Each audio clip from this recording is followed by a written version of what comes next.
Good afternoon, students. This is Dr. Morgan Phenix coming to you from Stanley, Virginia. It's a beautiful Sunday afternoon, quite warm out there. It's going to go up in the mid 90s, and we have a heat wave coming this week. Hope the weather is treating you well wherever you are. Okay, we're going into week 5 now. There's nothing really unfamiliar at this point, so we're more than halfway there.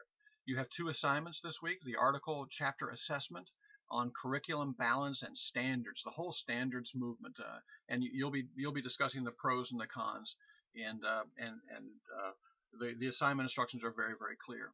Also, there's a discussion board post that's based on the LaQuanda Brown article on shared leadership or teacher-led leadership and planning. And of course, as you know, there are many movements that say we need to gather all stakeholders at the table when we're talking about leadership, even student-led IEPs. So enjoy those 2 assignments. And I have a couple of comments about making them the best they can possibly be, these 2 assignments, and so you gain full points. Once again, proofreading of the assessments for thought flow, for glitches, for spelling. Make sure if you're using quotes that you're not using long quotes there. If you're leaning toward a longer quote, paraphrase it and then cite that, of course, as well, and demonstrate your mastery of the material by a very carefully done paraphrase. Make yourself the expert in the room. Alrighty. And with regard to the discussion board particularly, but also thinking of our assessment papers here, the question of person and what person you're going to use here, the first, second, and third.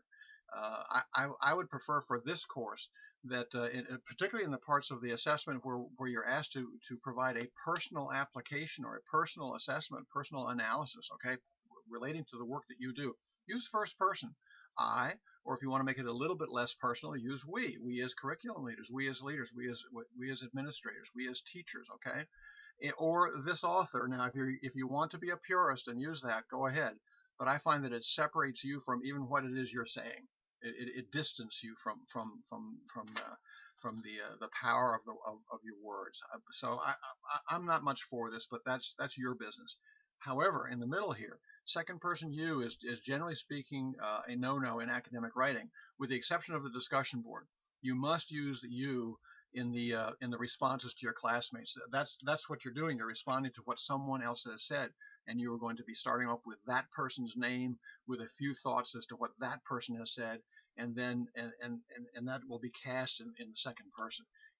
I'm glad that to see what you wrote.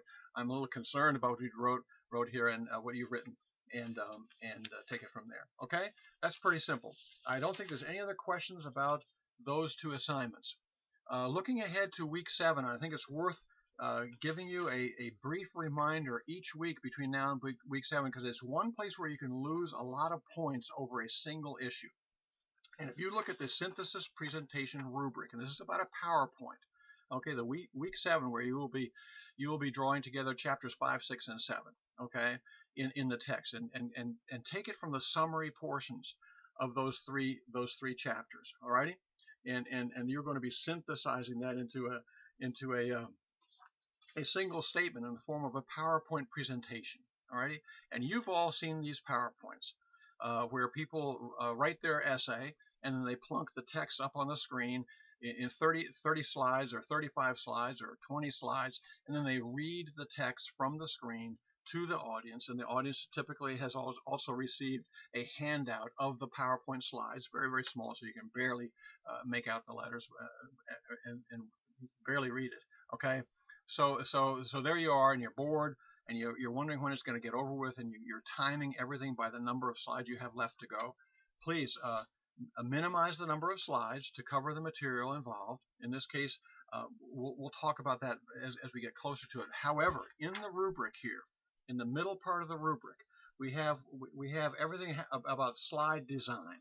Okay, what do the people see on the screen?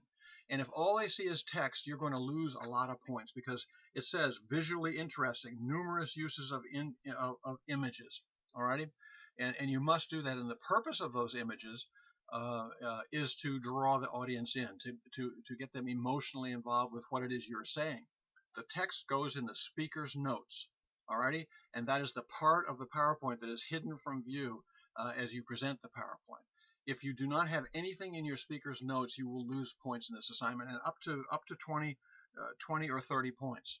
Okay, and that can make the difference between an A and an A minus, or between an A minus and a B plus in this course, depending on how you're doing right now. Okay, so be very, very careful about this. And if you learn this, if you put this into your heart, where when you were to do a presentation and it's a PowerPoint, where you lead with the emotional attachment and engagement of your graphics on the screen, and then fill in the details in the speaker's notes, and you can include them if you want. I believe in a handout where the speaker's notes will be there, and that can be just bullet points. It does not have to be full text. It does not have to be a completely crafted essay. It can be bullet points or lists of numbers, 1, 2, 3, 4, 5. Alrighty, that's it. So that's for week 7. Plenty of time for you to work on it, but make sure that you have something in speaker's notes there, and that you have minimized text, and you have maximized emotionally evocative graphics on the screen, and you will have learned something of tremendous value in this course if that is the only one thing you've learned. So otherwise, you got a pretty good text there. I think it's a little bit overkill with all of the articles, but the summaries are pretty good, and they will give you, that'll give you enough for this course to have been beneficial. Alrighty, I hope so. If you have any questions, or if you have any concerns about this, please do post something and ask Dr. Phenix, or send me an email directly if something that really concerns you, or if it's personal in any way. You send me an email directly. Alrighty, hope things are going well. I've had a bunch of barking dogs. I finally had to bring one in here. The little dog was very, very upset about some people moving around in the house, so I had to bring her out here and close the door to the house, and so we've made it through. MyDog. Alrighty, God bless you all. Hope things are going well. Any questions, once again, please be in touch with me. See you next time, Lord willing. Bye-bye.